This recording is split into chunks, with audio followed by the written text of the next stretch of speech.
Good day, ladies and gentlemen, and a very hearty welcome to you all.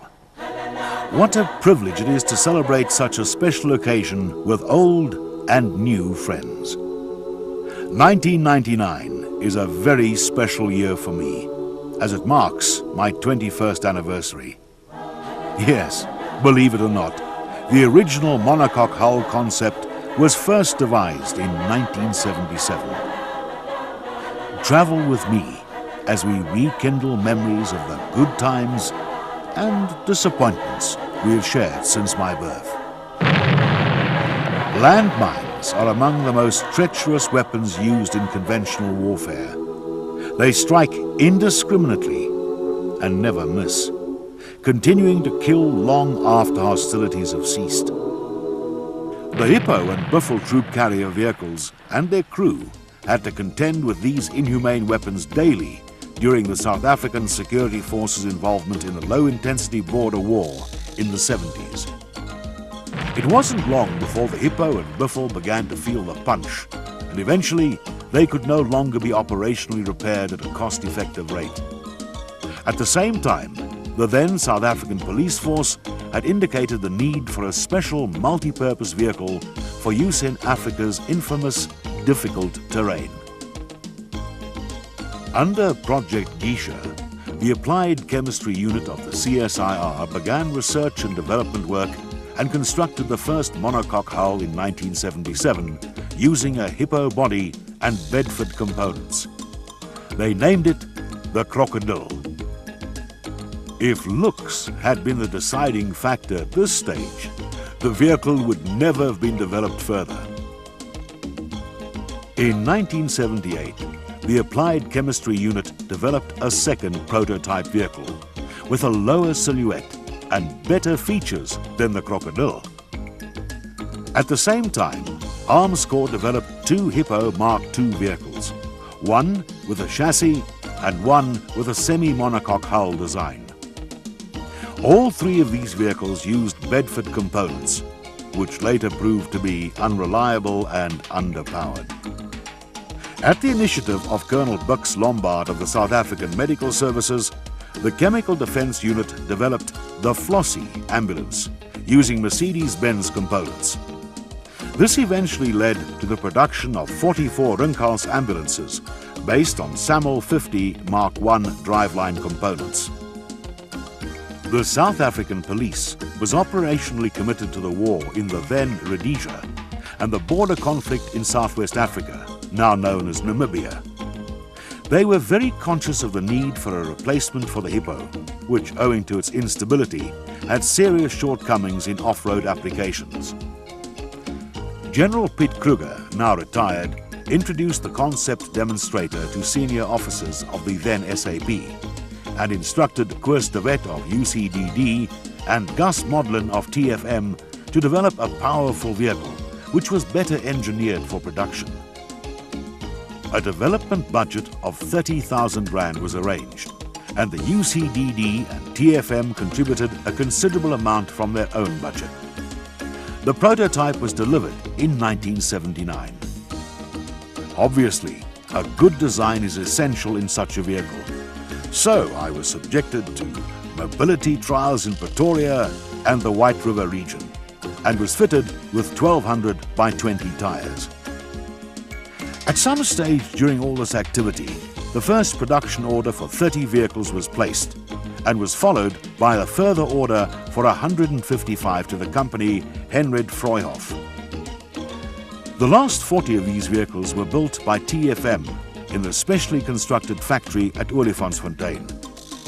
Utilizing an OM352 natural aspirated engine and 1200 by 20 tires, we were produced at a unit price of 7,000 Rand. I was named the CASSPIR Mark I. UCDD delivered all my driveline components, while TFM constructed my body and did the final assembly and delivery. Once Arms Corps technical personnel had been introduced to my production version, they suggested the prototype vehicle be upgraded with a turbo engine and 1400 by 20 tires. This UCDD did at their own cost. I was renamed CASSPIR to differentiate me from the production units. Koos Joubert of Arms Corps conducted stringent operational tests on me, including mine blast tests with a CSIR. I must mention that my engine was running during these detonation trials, which proved that the monocoque hull also protected my organs. The report of this operational evaluation, as well as feedback from the Kufut teams in Southwest Africa, led to several modifications, and from 1981 I became known as the CASSPIR Mark II-A. Smaller modifications later placed me on Mark II-B and Mark II-C status. Operational requirements and mobility limitations in wet conditions, owing to the non-availability of a differential lock in the Mercedes-Benz front axle, led to the development of the CASSPIR Mark III. Introduced in 1984, these vehicles were fitted with ZF axles, which offered a limited slip differential capability to ease the driver's task. A short wheelbase called CASSPIR Dumpy was also developed and showed outstanding vehicle performance. Decision makers rejected this concept, however, because it carried 2 crew members less than we did. Besides the troop carrier, the SAP understood the concept of a family of vehicles to ease the operational and logistics burden, and instructed TFM to develop a recovery vehicle, cargo carrier and fuel tanker called the Gemsbok, Blesbok and Dacre, respectively. It felt good to know that I met all the user's requirements of mobility, reliability, mine protection against multiple mines, ballistic protection, bush protection, ease of maintenance and cost effectiveness. Besides my excellent protection against anti-tank mines, another outstanding feature was that I could be refurbished up to 7 times before needing major repairs to the hull. The cost per detonation and downtime was drastically reduced, with guaranteed high operational mobility. I was not only beautifully proportioned, being 6.9 meters long, 2.45 meters wide and 2.85 meters high, but I also weighed a solid 11 tons. Enough for a wheeled vehicle to sustain the onslaught of anti-tank mines and still deliver excellent performance. I could travel at a speed of 98 kilometers an hour and climb 60% gradients with ease. My crew confirmed my exceptional strategic and tactical off-road capabilities. I was responsible not only for transporting a crew of up to 14 soldiers, but also for protecting them. My loyal nature meant my crew could always rely on me, even in remote areas where there was no support. I carried their 200 liters of drinking water and a combination of light and heavy machine guns, from 7.62mm caliber to 20mm cannons. I'd also been fitted with excellent communication and navigation systems. No wonder some of my crew regarded me as an African infantry combat vehicle. Together, we made a formidable team, and the soldiers' morale was always high. Up until now, I'd been used in 3 major scenarios: riot control situations, border war conflicts, and humanitarian demining operations. When my country went through a stressful transition phase, I played a significant supportive role in combating crime in South Africa. My height and interior volume enabled my crew to observe flashpoints for several days and then react quickly when necessary. I received several special features while performing this role, such as wire cutters, steel roofs, window mesh protection, bush bars, searchlight, and a public address system. My involvement in riot control and crime prevention has since been taken over by the RG-12 Nyala, which is considered more acceptable to the public. Personally, I considered border war conflicts to be the real test of my capabilities. Mines were detonated almost daily, and I had to perform follow-on cross-border operations. Believe me, traveling through dense bush under the constant threat of landmines is no joke. Weather conditions were extreme. Summer temperatures reached 40 degrees Celsius during the day, and in winter dropped as low as -10 at night. To make matters worse, we also had to contend with rain and marshland. Sometimes infantry companies only advanced 2 kilometers in 3 days. I can recall many times when bridges had to be built with trees so that we could cross riverbeds. Sometimes the driver's judgment was not so good, and we had a hell of a time recovering a vehicle from the river. When crossing roads, my crew first had to do a sweep with detectors to minimize the likelihood of detonating mines before my friends and I could cross. My crew and I had to be tough in our encounters with the bush that scratched our bodies and the sun that burned us to a cinder. At night, the tension was palpable, and the cold cut through us like a knife. But our hardships were all worth it in the end. When we reached our destination safely, we could look back proudly and share some emotional moments together. We were a great team. Of course, sometimes we did not reach our destinations in one piece. Because of my high level of mine protection and mobility in the bush, the enemy laid specific mine patterns with large amounts of explosives. They also set ambushes and used anti-tank systems against us. I clearly remember the day my crew and I were ambushed. A TMK-2 anti-tank mine penetrated my guts, and the ensuing shrapnel caused extensive injuries, which eventually led to the deaths of 4 of my crew members. This was indeed a sad day. The first South African police CASSPIR to arrive at Sector 10 was immediately ordered to do a reconnaissance with Hippo vehicles. It wasn't long before we detonated a mine with the right front wheel. My crew escaped with no injuries at all. This incident boosted confidence considerably, and a message was sent to Pretoria to continue with production. At 101 Battalion, in the then Sector 10 operational area, the CASSPIR was first used by Colonel Tom Ferreira, from where the name TFM was adapted to Tom Ferreira's Men. The first 12 CASSPIRs were allocated to his team. CASSPIR serial number TFM 111666 had an interesting history with 101 Battalion and was known as the Devil's CASSPIR. It was the first CASSPIR of 101 Battalion to detonate a mine, and also the first to detonate 2 separate mines on the same day. In both incidents, the vehicle was repaired under operational conditions. Sadly, TFM 111666 was also the first CASSPIR in which serious injuries to my human friends occurred. On the day it happened, we were traveling through dense bush and drove into an ambush. An enemy soldier positioned above us in a tree fired a 60mm SKS rifle grenade onto the roof of the CASSPIR, which detonated at the commander's hatch, causing serious facial and chest injuries to some of my crew. One of them passed away recently.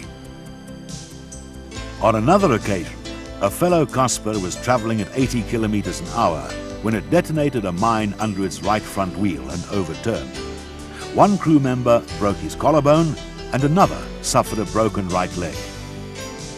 I also remember the day one of my fellow CASSPIRs detonated a double TM57 mine with its front wheel on a tar road near Alpha Tower. The crew was flung out and slid over the rough tar surface, but only suffered minor scratches and bruises.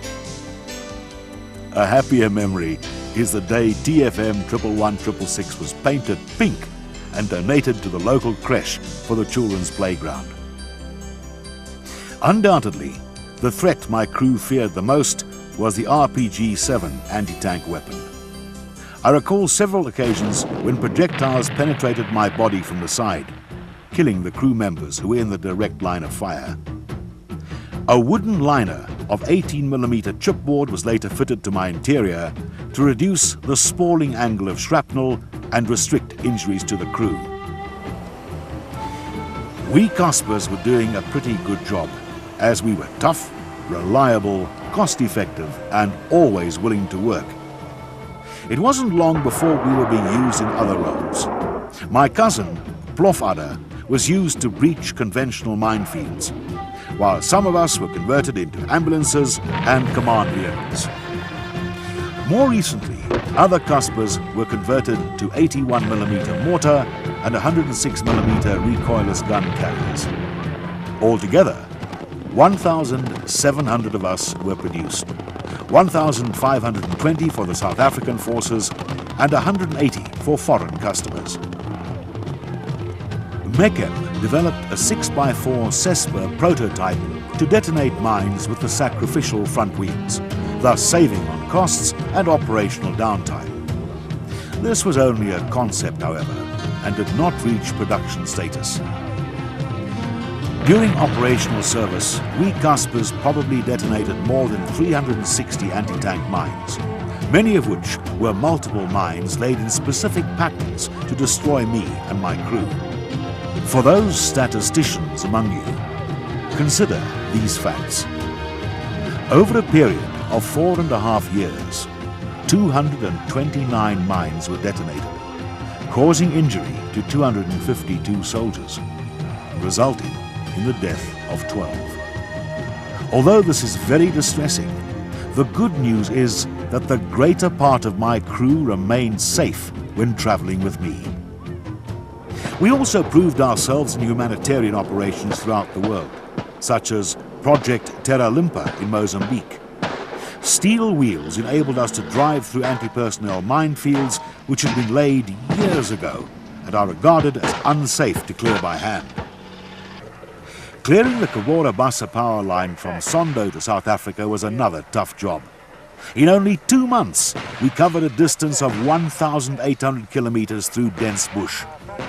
No wonder this project is jokingly referred to as the longest safari rally with armored cars. My crew and I had to withstand severe environmental conditions of heat, rain, tough vegetation, and poisonous insects and snakes. During these clearing operations, we detonated many anti-tank mines, as in this case, a TM-57 mine under the right front wheel. After a 2-hour field repair exercise, we were on the move again. In Angola, our biggest problem was the lack of roads and bridges. Here, my 4x4 capability really came to the fore, and I had to use it often to get my crew to their destination. I remember one time when I detonated an anti-tank mine boosted with mortar shells. Once again, I survived, and my crew and I were soon mobile again. For these operations, CASSPIR vehicles had to be adapted so that vapor detection kits for sampling the air, plows, steel disc rollers, mine detection sensors, and hydraulic hoists could be fitted. International mine clearing teams regard me as an essential item in their toolbox. In the early 90s, Arms Corps and TFM began to market us Caspers aggressively to potential foreign customers. The first live demonstration to an international audience was performed at the International IDEX 95 exhibition in Abu Dhabi. Koos Joubert and Leon Cornelius drove me over a South African No. 8 anti-tank mine. Not only were the crew unharmed, but it took them only 37 minutes to carry out repairs and have me operational again. At IDEX 97, my high level of mine protection was effectively demonstrated when my crew and I detonated 2 South African No. 8 mines simultaneously, one under each rear wheel. Note the confidence my crew had in my protection. Some of my fellow Caspers have emigrated to Peru and are operating in the Andes Mountains, successfully restricting the movement of drug dealers. Recently, Roymec, which acquired TFM's military business, signed an agreement to deliver more than 150 Caspers to India to function in their operational areas, including the Kashmir region. Friends, the Indian Defence Force, my newest customer, subjected me to stringent testing before placing an order. I had to drive more than 4,000 kilometers in operational conditions. I survived 4 mine detonations and countless live firing trials before driving back to the port at Bombay under my own steam.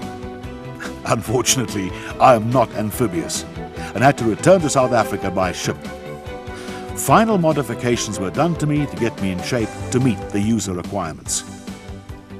In an attempt to find a suitable replacement for us in the SANDF, like with the Buffel, all sorts of projects such as Remark, Mingwe and Velskoen were initiated.